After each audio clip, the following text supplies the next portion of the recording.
عام طور پر جب ہم ہالی ووڈ کی فلموں میں کسی ولن یا کسی تنظیم کو دیکھتے ہیں تو ان کے پاس خفیہ غاروں میں بڑی ہائی ٹیک لیبارٹریاں ہوتی ہیں۔ جی بالکل، اور ہیکرز درجنوں اسکرینوں کے سامنے تیزی سے ٹائپ کر رہے ہوتے ہیں۔ ہاں، اور وہ دنیا کو تباہ کرنے والی کوئی نئی ٹیکنالوجی خود ایجاد کر رہے ہوتے ہیں۔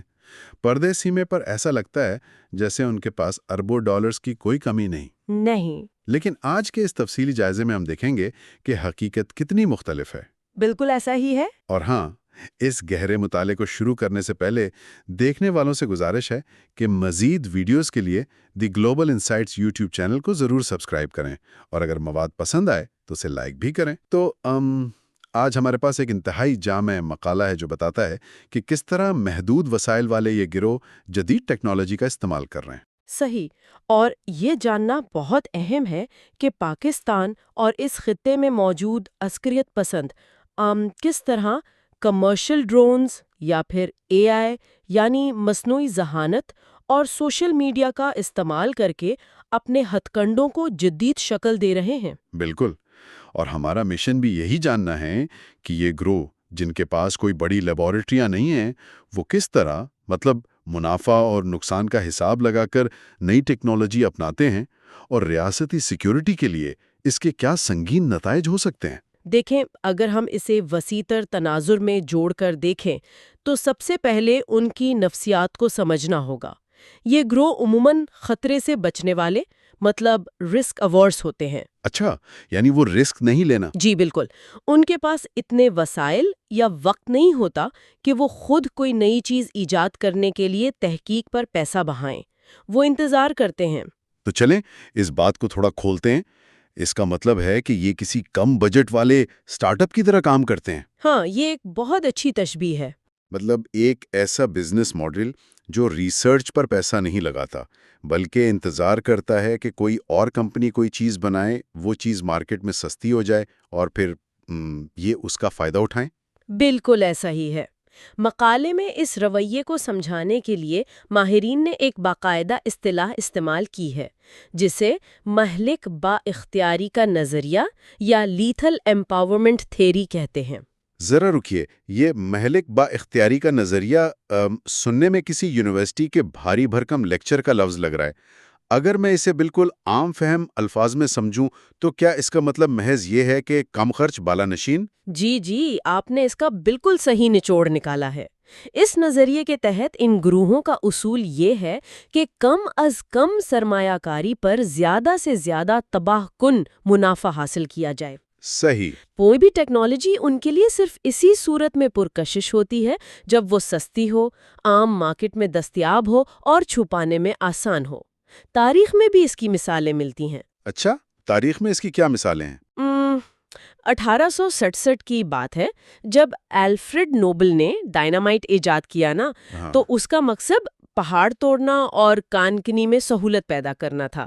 لیکن چونکہ وہ کھلی مارکیٹ میں آ گیا تو وہ باغی گروہوں کے ہاتھ لگ گیا۔ بالکل، اس نے پوری دنیا میں پرتشدد تحریکوں کا طریقہ کار ہی بدل دیا۔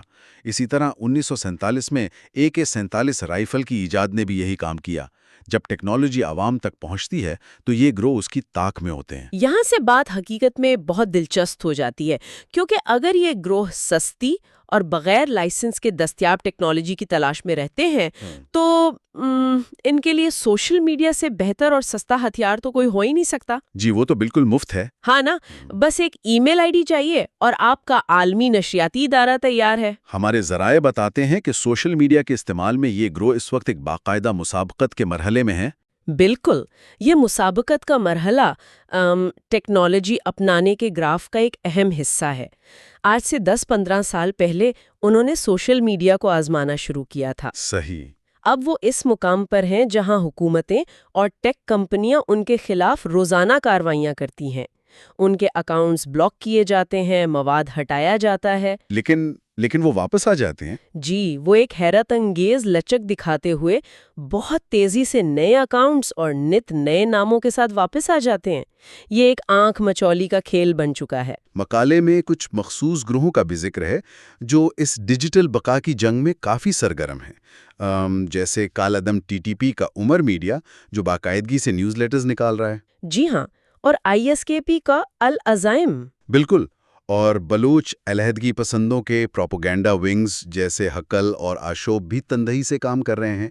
وہ مختلف زبانوں میں ڈیجیٹل میگزین اور پوڈ کاسٹ چلا رہے ہیں۔ لیکن یہاں میرے ذہن میں ایک سوال پیدا ہوتا ہے۔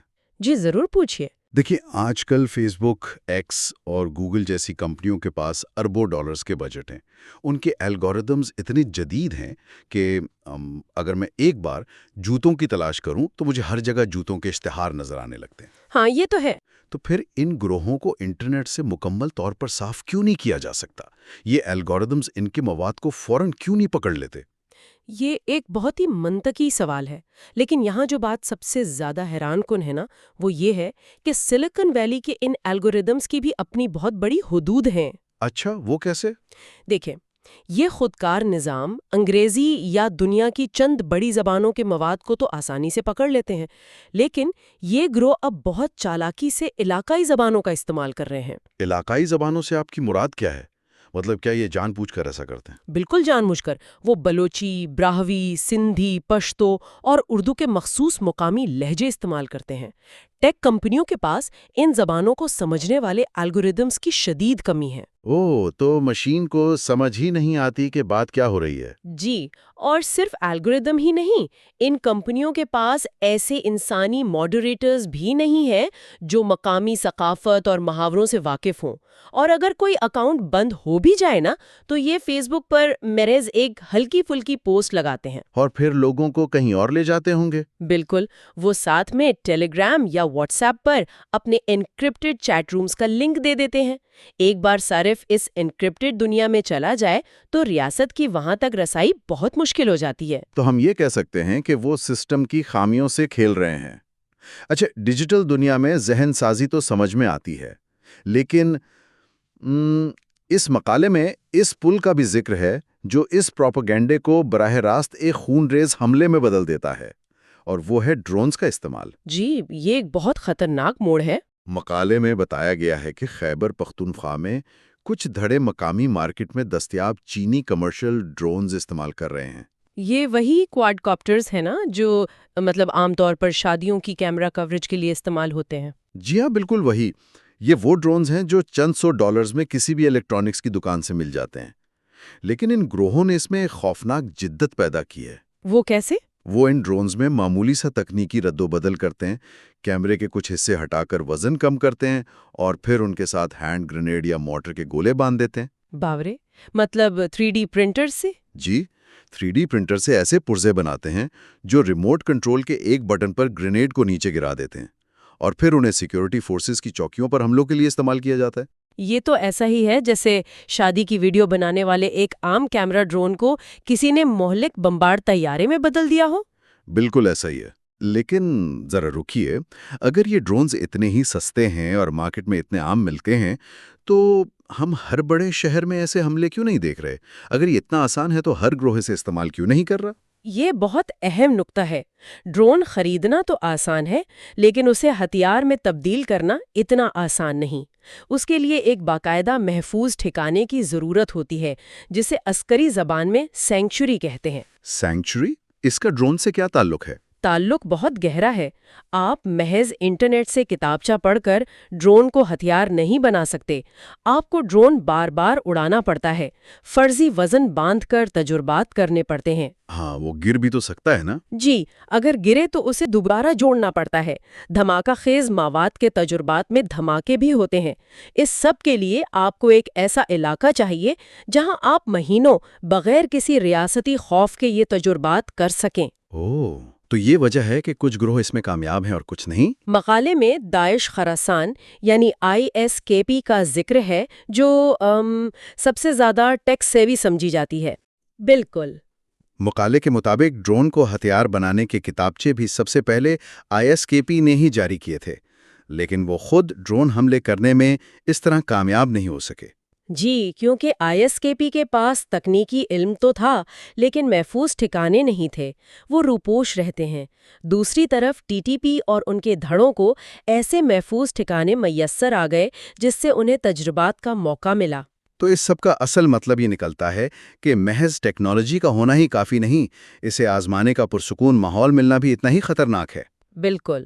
اب ڈرونز کی کامیابی کے بعد اب یہ گروہ ایک ایسی ٹیکنالوجی پر نظریں جمائے ہوئے ہیں جو ابھی ابتدائی تجرباتی مرحلے میں ہے، اور وہ ہے اے آئی۔ جی، اے آئی کا استعمال ابھی ابتدائی سطح پر ضرور ہے، لیکن ان کی رفتار پریشان کن ہے۔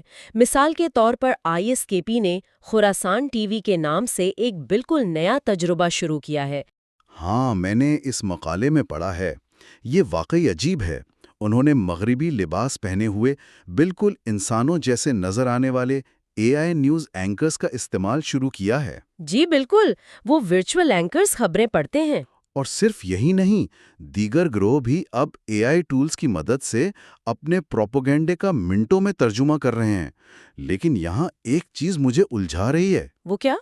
یہ گروہ جو عموماً انتہائی سخت اور اشتعال انگیز زبان استعمال کرتے ہیں، جن کے پیغامات دھمکیوں سے بھرپور ہوتے ہیں، وہ ان اے آئی ویڈیوز میں بہت نرم اور مہذب الفاظ کیوں استعمال کر رہے ہیں؟ میں بتاتی ہوں، یہ ایک انتہائی سوچی سمجھی چال ہے۔ اگر وہ ان اے آئی ویڈیوز میں بھی قتل و غارت کی دھمکیاں دیں گے تو یوٹیوب یا فیس بک کے فلٹرز فوراً انہیں بلاک کر دیں گے۔ اچھا، تو وہ فلٹرز سے بچ رہے ہیں؟ بالکل، اس لیے وہ جان بوجھ کر خبروں کے انداز میں غیر جانبدارانہ زبان استعمال کرتے ہیں۔ اس کی کوئی مثال دے سکتی ہیں؟ مطلب یہ کس طرح کے الفاظ ہوتے ہیں؟ مثلاً وہ یہ کہنے کے بجائے کہ ہم نے خون بہایا، وہ کہیں گے کہ ہم نے اپنے راستے کی رکاوٹیں ہٹا دیں۔ اسے ابلاغیات کی زبان میں ڈاگ بسلنگ بھی کہا جاتا ہے۔ مطلب بظاہر بے ضرر لگے؟ جی، تاکہ الگورتھم اسے نہ روکے، لیکن ان کے جو حامی ہیں وہ ان نرم الفاظ کے پیچھے چھپے اصل پیغام کو بخوبی سمجھ جاتے ہیں۔ یہ تو واقعی چونکا دینے والی بات ہے کہ وہ سسٹم کو اسی کے قانونوں کے تحت مات دے رہے ہیں۔ لیکن مقالے میں ایک اور دلچسپ بات بھی ہے جس نے مجھے تھوڑا مسکرانے پر مجبور کر دیا۔ جی، وہ فقہی بحث۔ ہاں، ISKP کے اندر اس اے آئی کے استعمال پر ایک باقاعدہ نظریاتی کشمکش شروع ہو گئی ہے۔ ان کے اپنے ہی حامیوں نے نجی چیٹ رومز میں اس پر اعتراض اٹھایا ہے کہ انسانی شکل والے اے آئی اینکرز بنانا مذہبی طور پر جائز بھی ہے یا نہیں۔ بالکل، یہ اس پورے منظرنامے کا سب سے متضاد پہلو ہے۔ پھر یہ بحث بھی چھڑ گئی کہ ان اینکرز کو مغربی لباس کیوں پہنایا گیا ہے۔ یہ تو کمال ہو گیا۔ یعنی جو گروہ پرتشدد کارروائیوں کو جائز سمجھتے ہیں، وہ اس بات پر بحث کر رہے ہیں کہ کمپیوٹر گرافکس کی اخلاقیات کیا ہیں۔ جی ہاں، اور اس نظریاتی بحث کی وجہ سے ان کی اے آئی کی رفتار وقتی طور پر سست پڑ گئی ہے۔ انہیں ایک آن لائن میگزین سے وہ آرٹیکل بھی ہٹانا پڑا جس میں حامیوں کو اے آئی سیکھنے کا کہا گیا تھا۔ صحیح۔ اس سے ثابت ہوتا ہے کہ جب یہ نئی ٹیکنالوجی اپناتے ہیں تو انہیں صرف سیکیورٹی اداروں کا ہی نہیں بلکہ اپنے اندرونی کٹر پیروکاروں کا بھی سامنا کرنا پڑتا ہے۔ یہ سب جاننے کے بعد اب ہم اس تمام گفتگو کو سمیٹتے ہیں۔ اس سب کا ہماری داخلی سلامتی کے لیے اصل مطلب کیا ہے؟ مقالے میں ایک بہت بھیانک تصویر کھینچی گئی ہے کہ اب جنگ صرف سرحدی علاقوں کے پہاڑوں تک محدود نہیں رہی۔ بالکل نہیں رہی۔ ریاستی سلامتی کے لیے یہ سب سے بڑا خطرہ ہے۔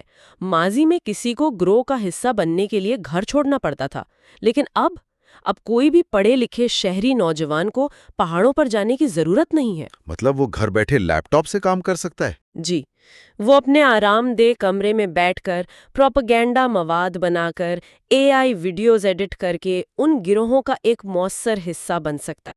مقالے میں اس حوالے سے اسلام آباد کے ایک طالب علم حمزہ کی مثال بھی دی گئی ہے، جس کے لیپ ٹاپ سے داعش کی وہ اعلیٰ معیار کی ویڈیوز ملی جو وائرل ہوئی تھیں۔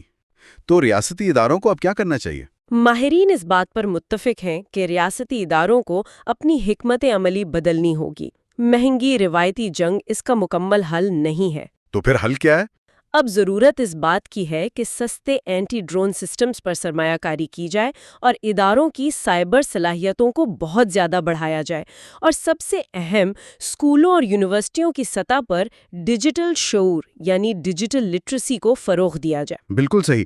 آج کے اس گہرے مطالعے کا نچوڑ یہی ہے کہ دہشت گردی کا میدان جنگ اب صرف روایتی سرحدوں پر نہیں بلکہ انٹرنیٹ کے کلاؤڈ سرورز اور کمرشل دکانوں پر لڑا جا رہا ہے۔ بلا شبہ، اور ریاست کو اب فعال حکمت عملی اپنانی ہوگی۔ آج اس تفصیلی جائزے کو ختم کرنے سے پہلے ہم ایک ایسا سوال چھوڑ کر جا رہے ہیں جس پر غور کرنا بہت ضروری ہے۔ ذرائع بتاتے ہیں کہ یہ گروہ اب تکنیکی ماہرین کو آمادہ کرنے کے لیے پرکشش مالی پیکیجز کی پیشکش کر رہے ہیں۔ جی، یہ ایک بہت تشویشناک رجحان ہے۔ تو ذرا سوچئے، اگر مستقبل میں دہشت گردی کا مواد نظریاتی جنگجوؤں کے بجائے محض پیسوں کے لیے کام کرنے والے تنخواہ دار فری لانسرز بنا رہے ہوں، تو کیا مستقبل کی دہشت گردی محض ایک خونی اور بے حس گگ اکانومی بن کر تو نہیں رہ جائے گی؟ سننے والے اس بارے میں ضرور سوچیں۔